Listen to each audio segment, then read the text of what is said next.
My name is Sky, and I'll be your driving instructor today. So you're going down the road, you see a stop sign. You're going to stop, right?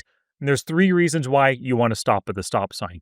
A, you don't want a ticket. Two, you don't want to hit another car, cause an accident. And D, you don't want to hit a pedestrian. So cops, cars, pedestrians, they could all ruin your day or maybe even your life.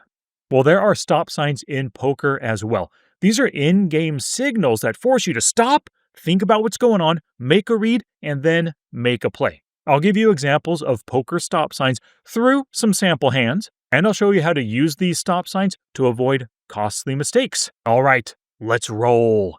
Gambate! Buckle up, buckaroo! So we're going to see 12 different stop signs at the poker table across 4 different hands. In this first hand, we have pocket sixes on the button. The cutoff open raises to 2.5. The smart HUD shows us he's a tight aggressive player. He's folded to 3 bets in the past. He c-bets the flop half the time. He does not c-bet the turn, at least in this small sample size. So with our pocket sixes, we decide to call. Set mining, of course, right? Both blinds fold. We're in position to the flop as the pre-flop caller with pocket sixes, and the flop comes 3-8-3 rainbow. Instead of c-betting, he checks. So hey, why not bet for value, maybe charge any kind of overcards in his range. We come out firing half pot, and he calls. So I'm thinking right here, he's probably calling us. It's a dry, hard-to-hit board 3-8-3 rainbow, right? And it's just half pot that we're betting. He could stick around with a wide range like overcards, backdoor draws, underpairs even like pocket sixes. Now the turn comes a king. So the board's king, 8, 3, 3 with 2 spades. He checks. We fire a little over half pot now, 7 and a 12.5, and he calls. Now this takes us to our first stop sign. He calls again versus a larger bet. Being a tight aggressive player, he's paying attention to our bet size. He knows that we bet half pot and then now bigger, and he's still calling. That should definitely tell us something. And to help us figure out what he's telling us, we always ask poker's ultimate question. What is he doing this with? Well, I think it's all flush draws, top pair like king 10, king 9 or something, and even second pair hands like ace 8, 9 8, 10 8 that doesn't want to believe that we hit our king. Now, you have to take as much information into consideration as possible, and we have to consider here he's out of position. This is a second stop sign when somebody is willing to call 2 streets from out of position, and especially a tight aggressive player like this, he is positionally aware. He knows by check calling both streets, he's probably going to face a bet once he checks again on the river. And given that he's calling again from out of position, it's more likely a value hand. So I think it's even more likely it's king X or a very strong flush draw hand. The river brings a third spade, the 7 of spades, making the board king 8, 7, 3, 3 with 3 spades. And he comes out firing for half pot. What's he doing this with? I think a tight aggressive player coming out firing on the river for half pot, he wants value out of us. He has a decent king, ace king, king queen, king jack even, or even something better, like a flush. Maybe even river to full house, 7s full of 3s. He doesn't want to check to us because he doesn't want us to check behind. He's absolutely going for value right here, so we end up folding. Now, he could be bluffing, right? It's a good third spade, and so he could be using it as a bluff. But in this instance, with everything that's going on, everything I've already mentioned, I believed I was beat with the pocket sixes. I got out of there.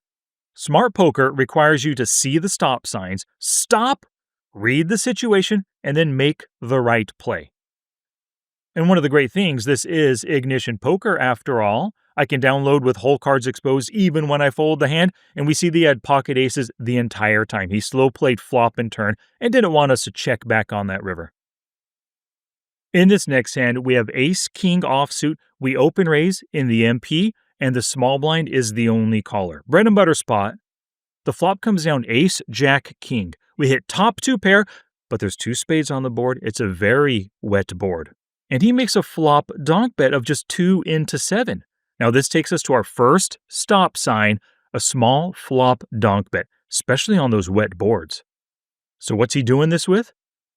Well, small flop donk bets are often with draws. So on this board, the ace, king, jack, there are flush draws, straight draws, pair plus draw as well, like king, queen, jack, 10. Even weak pairs like just a king trying to set his own price to see the next street. So what do? We raise him up. We make it 12.8 big blinds.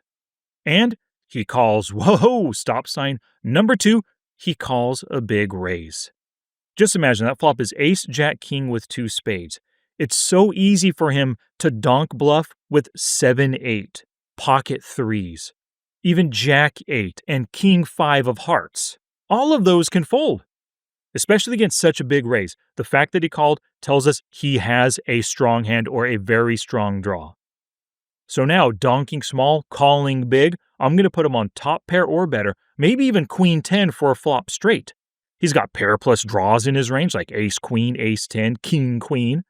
Even combo draws. Ace, king of spades with a jack of hearts on the board. If he had the queen of spades, 8 of spades, or queen of spades, 9 of spades, lovely gut shot plus flush draw right there. Nut flush draw, by the way. After his call, the turn comes the 10 of hearts, making the board ace, king, jack 10, 2 spades, 2 hearts. We have the ace of hearts, by the way. But he comes out firing for 10 big blinds, 1/3 pot.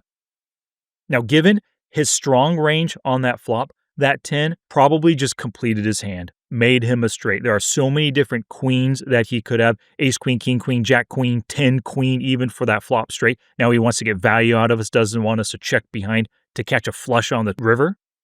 I'm telling you, he's doing this with a straight or better. Now we have top 2 pair, so we have some outs for a full house. But to call this 1/3 pot bet, we need 20% equity. We have to win 1 out of 5.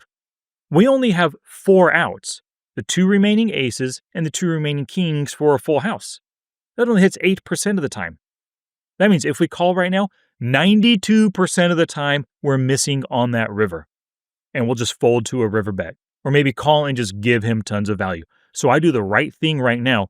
When that wet flop completes on the turn and he donk bets, that's the 3rd stop sign that we're just now facing. I see that stop sign, I read the situation for what it is, and I get out of there. And ignition hole cards exposed, we can see he had ace, queen. Calling pre-flop, hitting on the flop, a pair plus gut shot, striking it on the turn, going for value. I read this situation right. Thank you, stop sign. Another example hand with 3 more stop signs. This time, we have pocket kings. We raise under the gun, a few folds, small blind calls, and the big blind calls. Now, the small blind is our number 1 opponent in this one. He's a 39/3, according to the Smart HUD. Raises first in 5%, calls 25%. Yes, a loose passive fish, and he has limped in the past as well. He's a target at the table. Sometimes these targets, though, they play their hand face up, which allows us to see that stop sign and potentially save some money. Anyway, 3 players of the flop were in position. Pocket kings, flop comes down 10-5-3 with 2 spades. We do have the king of spades. And the small blind player comes out firing 6.5 into 9? Basically a 3/4 pot sized bet. That is our first stop sign, a large flop donk bet. In the prior hand, small flop donk was weakness. Just the opposite for those large flop donk bets. Those often signify strength. The big blind folds, so before we make our play, we have to ask ourselves, what's he doing this with? He's a fishy player, 39/3. So I'm really thinking he's doing this with top pair. Any sets he may have pocket 3s, pocket 5s on the 10-5-3. Maybe even a nut flush draw. But we're ahead of all of his top pairs, all of his flush draws. We have a lovely king of spades blocker, so we raise him. We min raise to 13 big blinds. We don't want this fish to leave. We would love it if he came back over the top, actually, with like a top pair of 10s or the nut flush draw. But he just calls our raise. Now this solidifies my read. He's got a top pair with that 10. He's got his sets of 3s, 5s, and 10s as well. And maybe the nut flush draw. I think that's about it right here. So ace X of spades. The turn comes, an ace, an overcard to our kings, making the board ace 10, 5-3, 2 spades. He barrel donk bets for half pot. Now this takes us to the second stop sign, a double donk on an overcard. Most of the time, especially from a fish, donking 2 streets, that overcard did not scare him. He actually loves it right now. And he probably loves it for value. And this is obviously a third stop sign. It's an overcard to our overpair, and then our opponent donks into us. So remember, we got the pocket kings on the 10-5-3, and ace hits on the turn. Yeah, that's ugly. Everything is telling me right now that he has an ace or maybe a set. He's got me crushed. So I'm out of there and I fold. Now, sometimes, I'll admit it, I absolutely do get bluffed. He had king 10, flop in the top pair with a king kicker. The ace comes, he decides to use that to bluff me off my overpair, and it worked. But here's the thing, all the signs were there that he had an ace or something better, so I think it's a good fold. After the fact, hindsight is 2020. Sure, I can see how he used the ace to bluff me, but he's generally not the type of player, as a passive fish, who would be doing that. Some of the other players on the table, we've got a 37-37 loose aggressive, a 45-21, the 24-22, even the 11-11 tight aggressive player could make this play. Generally not the fish, though, so I think I made the right play. Now for our final hand with 3 stop signs, we have Queen Jack offsuit on the button. That's right, Queen Jack off, one of my favorite hands. Under the gun open raise, it's a 2.5, is a 50/38 loose aggressive looking player. We decide to call with our Queen Jack off. Both blinds fold, we're heads up in position as the pre-flop caller. Flop comes down, ooh, Jack 9-4. But there's 3 diamonds out there. We have the Queen of Diamonds. We have top pair, third nut flush draw. The open raiser checks to us. We come out firing. Pretty good value bet, 3 into 6.5. Totally happy with this. And he check raises us to 3x. That takes us to our first stop sign, having top pair on a monotone flop facing a check raise. So before we decide to call or fold, we have to ask ourselves, what's he doing this with? Now, easily he's doing this with the nut flush draw, maybe even the second nut flush draw, King of Diamonds. This could also be 2 pair or better on the Jack 9-4, like Jack 9 or a set of 4s, trying to charge us. It might even be a strong top pair hand, Ace Jack without a diamond. One time, just trying to end the hand right now with a bit of showdown equity. That's possible from a 50/38 loose aggressive player. So because he does have some strength but some weaker stuff than us, and we still have that third nut flush draw, he might not have a draw, we decide to call at this point. The turn comes the 6 of diamonds, so there's 4 diamonds on the board. Jack 9-6-4. We hit our third nut flush. He checks to us. We think we're go for value. We bet 11.8 into 24.7, half pot right here, and he raises us 3x. Now this is an obvious second stop sign. He made a second check raise at 3x once again. He is telling us absolutely that he means business. So what is he doing this with? Well, there's 4 diamonds out there. The best flush that we beat is the 10 of diamonds. That's the 4th nut flush on a jack high monotone board. Would he really do that with a 10 high? With an 8 high? With a 7 high flush? Heck no, he's just check calling at this point. His check raise is absolute strength. But what do? I decide to call, putting 35.4 big blinds with third nut flush versus a second check raise. And that pot right now after my call is 95.5 big blinds. And this takes us to the third stop sign on this hand. A huge pot growing, holding a marginal hand. So I think this was a terrible call. Here's the thing, that pot is huge. He has check raised us twice, both at 3x. The pot is 95. I have 49 behind. He has 106 big blinds behind. I should look ahead and know that I'm going to face a river shove, and it's going to be an ugly call. I'm not going to want to call that river. This is a fold at this point. What a waste of chips. Terribly played by me. But let's go ahead because it is ignition hole cards exposed. Let's see what he had. Oh, the ace-7 of diamonds. So he flopped the nut flush and extracted loads of value from me. I wish I had seen and heeded those stop signs earlier. So to do a little recap here, in these 4 hands, we encountered 12 different stop signs. Number 1, he calls again versus a larger bet on another street. He calls again from out of position. That's number 2. The third stop sign was the flop and turn. He was playing it passively, and then he got aggressive on the river. The 4th stop sign was a small flop donk bet. The 5th, he calls a big raise after that donk bet. The 6th stop sign, it's a wet flop. The turn completes, and he donk bets. The 7th stop sign was a large flop donk bet. It does mean something different from that small flop donk bet, especially when you take player type into account.